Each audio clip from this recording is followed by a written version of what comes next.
me my first legit, like I had played shows, but my first like actual, where I felt like I feel like that was a hip hop show, was Dio and Ace from Ground Zero, and they would always be on the mall flyering, and they would come in the shop, and I asked them, they gave me a flyer to the show, and I said, how could I get on this?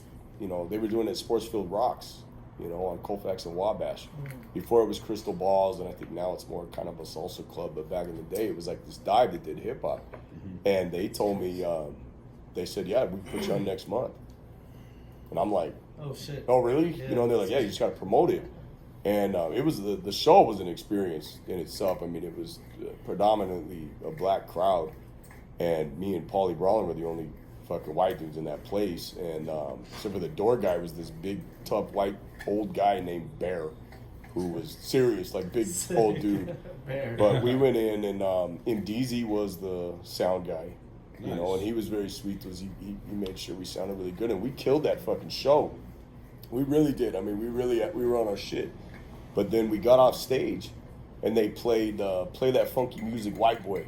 The DJ played it just to like make fun of us and shit, And I didn't take it too personal because you can't. But I remember thinking, okay, that was a real ass hip hop show, because everywhere else it had a guy. There'd be a guy playing guitar, and then there'd be a hip hop guy, and then it was a local music showcase. This was a fucking hip hop show. Local hip hop show. Like a real one, and it was packed. You know what I'm saying? And that really, I felt like, okay, I want to do that again. You know what I mean? And we did, and they would put us on there. You know what I mean? And then the Unite guys would put us on, and then we'd play shows here and there.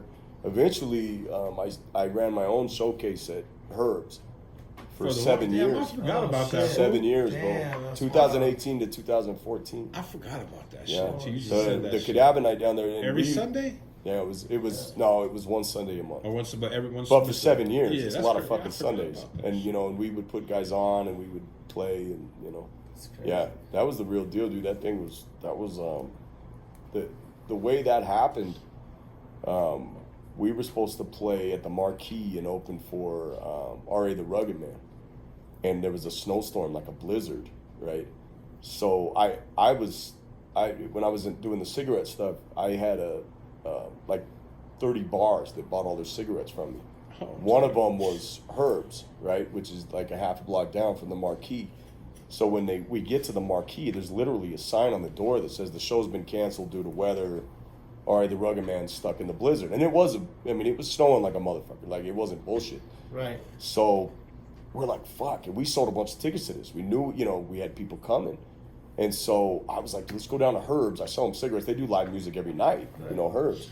So I went in there, and Robbie and Laura run Herb's. I think they own it. But Robbie's a really good guy, man. And I went to Robbie and I said, hey, we have like 50 people coming to this show. And I mean, I bet you they show up. They all live in Denver, fuck the weather. And they're dead. They're dead. It's snowing like a motherfucker. And I was like, can we play here tonight? And I'll just put a fucking sign on their door that says, hey, if you're here to see, Cadava, go, down to Herb's. So he's like, yeah, that'd be fucking awesome, right? So then we put the sign up there, and this other group that was opening comes down to Herb's. They're like, yo, who's Cadava? And like, Robbie's like, oh, that's good. And he comes to me and he goes, hey, you guys are going to play here? We said, yeah.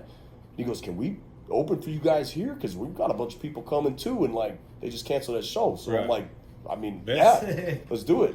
So fucking, dude, we packed Herb's that night with all these people, and they're, it was one of those like happy ending kind of things, and people still got their money back. Hey, real quick, and this is when people actually drink.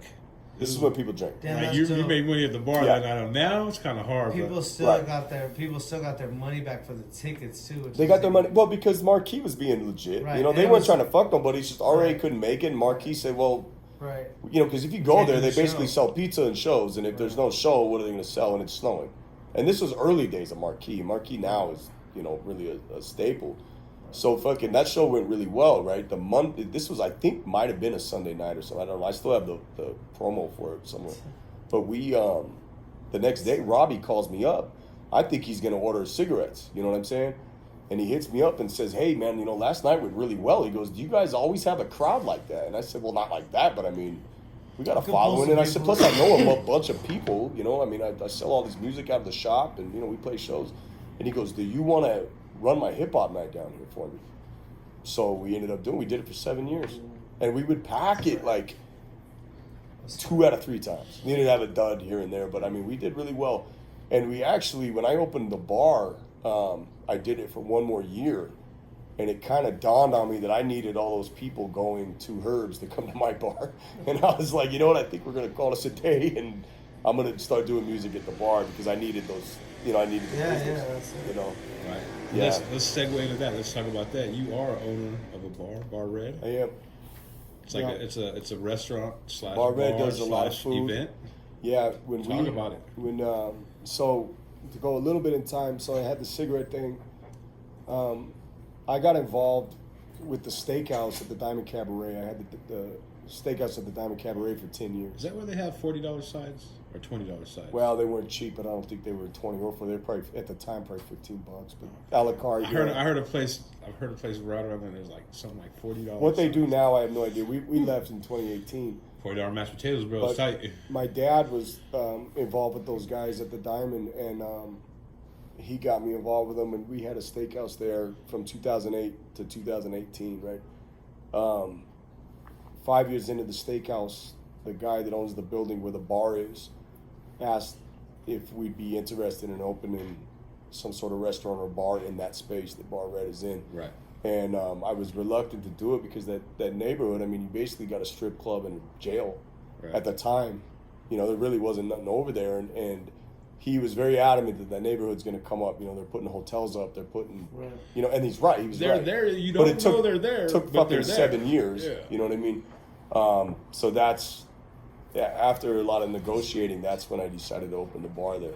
So then I opened the bar in 2013, and that's Bar Red. So yeah, it's a bar. I call it the bar because it's Bar Red. It is a restaurant, totally. Chef Luke has been there with us 9 of the 10 years. He's been in charge of that menu the majority of that time. Food's fantastic.